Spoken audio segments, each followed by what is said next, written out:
Êtes-vous impliqué dans le système judiciaire canadien? Connaissez-vous quelqu'un ayant des démêlés avec la justice? Savez-vous ce à quoi vous êtes en droit de vous attendre d'un ou d'une juge au Canada? Venez, je vais vous raconter l'histoire de Weldon. Il a 25 ans. Il est père d'une petite fille avec son ex-épouse. Il habite présentement avec son partenaire Alex. Weldon a de gros ennuis. Il craint de faire de la prison. Si cela devait se produire, il est convaincu de perdre accès à sa fille. Mais j'arrive! La circulation est super lente. Tu ne comprends rien. Je t'ai prévenu de ne plus la reconduire en retard. Finis les fins de semaine avec Je fais de Rosa. mon mieux, franchement. Ça ne suffit pas. Tu es toujours en Tu peux retard. pas me faire ça. On retourne devant le tribunal. Elle recommence son scénario. J'en reviens pas. Elle essaye de m'empêcher de te voir indéfiniment. Weldon faisait de l'excès de vitesse et parlait sur son portable. Il était distrait et n'a vu ni le feu rouge, ni la personne âgée quitter la bordure du trottoir. En regardant dans son rétroviseur, il l'aperçoit, allongé par terre. Terrifié et confus, Weldon ne s'arrête pas. Il continue sa route vers la maison de Rosa. Maman, papa a ramassé une femme! Qu'est-ce qui se passe?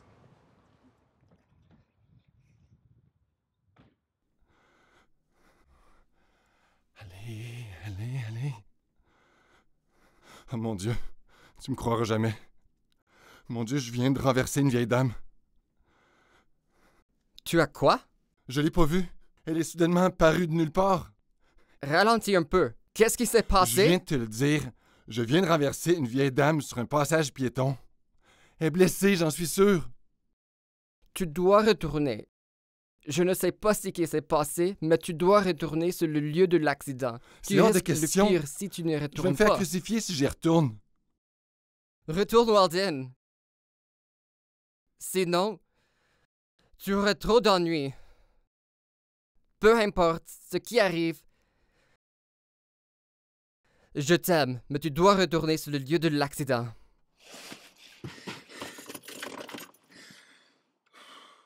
Weldon ne savait pas quoi faire, mais il savait qu'Alex avait raison.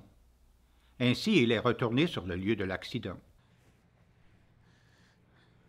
Je vous jure, je n'ai pas voulu la frapper. C'est lui. Voici la voiture avec laquelle elle a été renversée. Je l'ai vue sur son cellulaire quand il l'a frappée. Vous allez payer pour ça. Je vais m'assurer que vous soyez punis. Je siège sur tous les conseils de la ville. Je vais m'assurer que vous payez. En plus, je vais prévenir les médias. Est-ce que c'est vrai?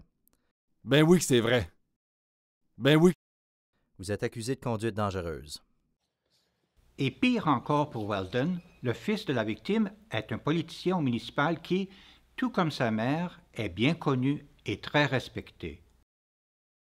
De plus, il en a assez des conducteurs qui font de l'excès de vitesse dans le secteur. On s'en occupe. Merci de vous occuper d'elle. Weldon est terrifié. Il devra comparaître devant la cour pénale et sans doute devant le tribunal de la famille. Il risque de tout perdre. Qu'arrivera-t-il à Weldon dans le système judiciaire canadien? Et pourquoi cela devrait-il vous préoccuper? Il y eut un temps où toute dispute était réglée au moyen de l'épée et du bouclier, dans des bains de sang et par la mort. Au Canada, aucun individu ni groupe de personnes n'a le droit de se faire justice. À titre de société civilisée, il existe au Canada des personnes qualifiées qui sont autorisées à résoudre les conflits. Ce sont les juges des tribunaux canadiens. Les juges sont des spécialistes de la loi. Ils prêtent serment et s'engagent à faire respecter la loi. Nos juges doivent être impartiaux et indépendants. Les juges déterminent ce que la loi exige, s'il y a eu infraction, et quelles en seront les conséquences. Et que je rendrai justice à toute personne selon les lois de la province, et ce, sans crainte, ni faveur, ni parti pris, ni inimitié.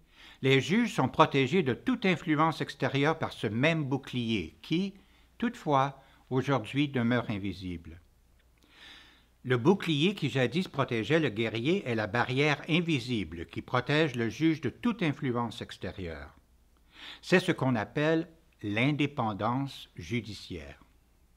Cette indépendance vous protège, vous et toute autre personne qui a besoin et demande un procès équitable. Ce bouclier de l'indépendance protège le juge contre toute forme d'harcèlement ou de chantage. Pourquoi ce bouclier? Nous voulons que les décisions des juges soient strictement fondées sur les preuves et la loi. Ces preuves proviennent des témoignages, de documents ou de photos relatives à l'affaire. Numéro 1. Weldon au palais de justice. Les juges doivent être indépendants de toute influence extérieure. Les juges doivent être impartiaux.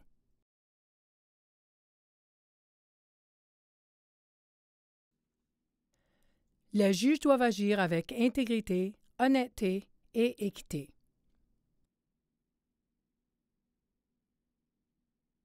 Pourquoi est-il important pour un juge d'être indépendant? Dans la vignette numéro 1, nous avons appris que les juges doivent être indépendants de toute influence extérieure. Ils doivent être impartiaux et intègres. Weldon est inquiet que le juge de la cour criminelle soit influencé par les interventions du conseiller municipal ou les médias. Il craint qu'une personne d'influence réussisse à persuader le juge de rendre une décision contre lui. Weldon rencontre son avocate pour discuter de son procès au criminel. Ce conseiller municipal raconte que j'ai aucune chance de m'en sortir. Il a l'air riche, alors j'ai aucune chance. Regarde-moi, j'ai pas d'argent, je suis un homme noir. Et qu'est-ce qui arrive si le juge découvre que je suis gay? Je comprends que tu sois inquiet qu'on influence le juge. Tu dois par contre comprendre qu'au Canada, les juges sont interdits de discuter de cas avec qui que ce soit. Ils ne sont influencés ni par les élus, ni par les gouvernements, ni par les personnes d'influence, ni d'ailleurs par leurs voisins ou amis. Cela serait un manque d'éthique professionnelle. Il est de leur devoir de demeurer indépendants. Leur jugement repose entièrement sur les faits de votre cause et la loi. Je n'y crois pas. J'ai bien vu le policier discuter avec le conseiller municipal. Écoutez, le juge prête serment de faire respecter la loi qui que vous soyez. Les juges ne laisseront personne influencer leurs décisions.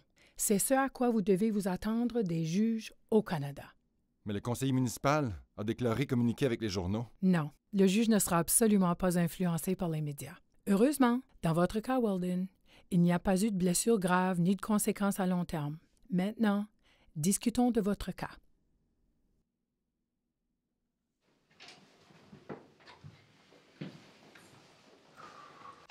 N'oubliez pas, Weldon, que vous êtes en liberté surveillée pour 12 mois.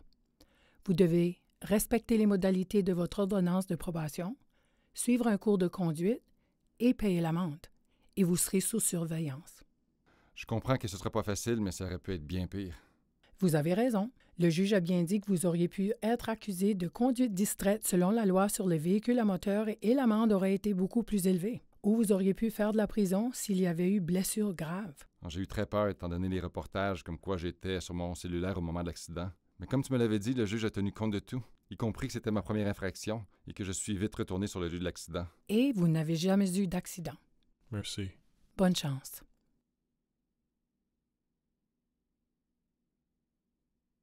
Vignette numéro 2. Le tribunal de la famille. La Cour suprême du Canada oblige les juges à identifier leurs préjugés et à s'abstenir d'être influencés par ceux-ci.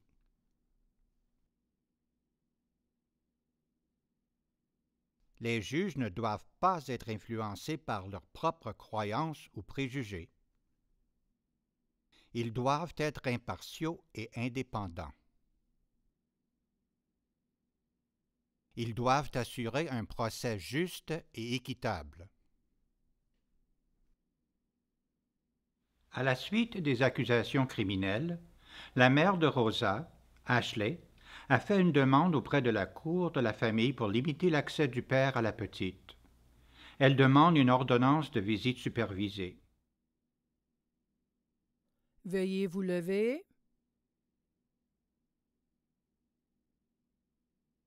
Bonjour, merci. Veuillez vous asseoir. Voici le dossier Roberts et Regan. Monsieur Roberts, avez-vous retenu les services d'un avocat? J'avais un avocat pour mon procès criminel, mais j'ai plus les moyens de me permettre un avocat pour ce cas. Et vous, madame, est-ce que vous avez un avocat? Non, Votre Honneur. Madame Reagan, vous avez porté plainte contre Monsieur Roberts. À quoi vous attendez-vous de la cour? Il faisait de l'excès de vitesse lorsqu'il a renversé une madame sur le passage clouté. Veuillez vous lever en parlant à la cour.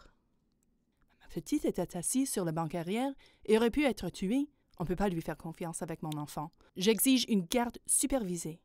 Et de plus, je demande une ordonnance l'interdisant d'avoir mon enfant dans sa voiture. J'ai aucune chance de m'en sortir. J'ai vérifié sur Internet et je sais qu'une priorité dans votre carrière a été de vous battre pour les droits des femmes. Vous êtes une femme, elle est une femme. Je demande un autre juge. Je suis un homme noir. Je suis gay avec un partenaire. J'aurai pas un procès équitable et je vais perdre accès à ma petite. Je devrais voir mon enfant avec supervision.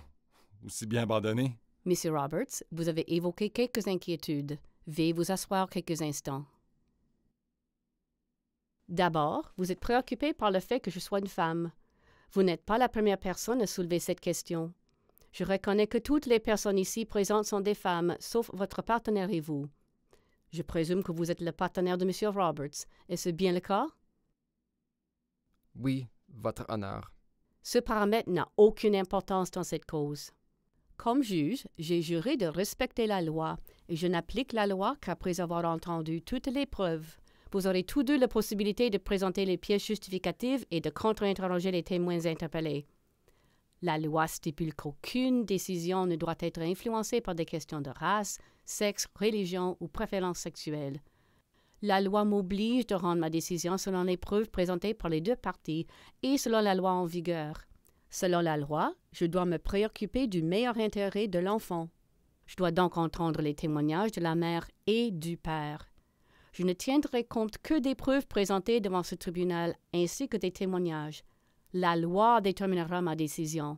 Mon rôle est d'assurer un procès équitable et c'est exactement ce que je propose de faire aujourd'hui. Vignette numéro 3. À quoi peut-on s'attendre d'un ou d'une juge au Canada? Weldon craignait perdre accès à son enfant à cause de sa poursuite criminelle. Voyons ce qui s'est passé. J'arrive pas à y croire. Je pourrais continuer mes visites avec Rosa sans supervision. Je pourrais pas conduire avec Rosa dans ma voiture pour l'instant. Le transport va me coûter des sous, mais c'est pas important. Le juge m'a assuré qu'un rapport positif de l'officier de probation, suite à un cours de conduite approuvé, jouera en ma faveur. Tu sais, elle semble avoir compris que sa mère et moi, on aime Rosa. Elle nous oblige à avoir un conciliateur afin de nous aider à mieux communiquer sans trop nous disputer. Nous allons le faire ensemble. Weldon s'est rendu compte de son erreur et craignait d'être blâmé et de tout perdre. Il a été chanceux que la victime n'ait pas subi de blessures graves. La règle de droit appliquée par un juge indépendant, lié par la loi et impartial, a comme résultat une solution équilibrée, généralement acceptée par les deux parties. Au Canada, nous respectons la primauté du droit. L'État de droit signifie que toute personne est soumise à la loi, quelle que soit sa fonction, y inclut les juges. Au Canada, le juge applique la loi de façon équitable à tous, riches ou pauvres, sans égard au sexe, à l'âge, à la race, à la religion ou à l'orientation sexuelle. Au Canada, vous avez droit à un juge indépendant libre de toute influence, qui rendra un jugement fondé seulement sur les faits et la loi, et non sur l'opinion publique. En rendant une décision, les juges doivent faire connaître leur raisonnement oralement, lors de l'audience ou ultérieurement par écrit. Dans les deux cas, sauf de façon exceptionnelle, les décisions sont publiques. Les tribunaux canadiens sont accessibles au public afin de permettre aux gens de comprendre leur fonctionnement. Il est important que les gens aient confiance dans notre système judiciaire. Pourquoi est-il si important d'avoir un système judiciaire indépendant? Votre droit à un procès équitable est lié à l'état de droit et à l'indépendance judiciaire. Un don de la part de l'Association canadienne des juges des cours supérieures a rendu possible la réalisation de cette vidéo éducative.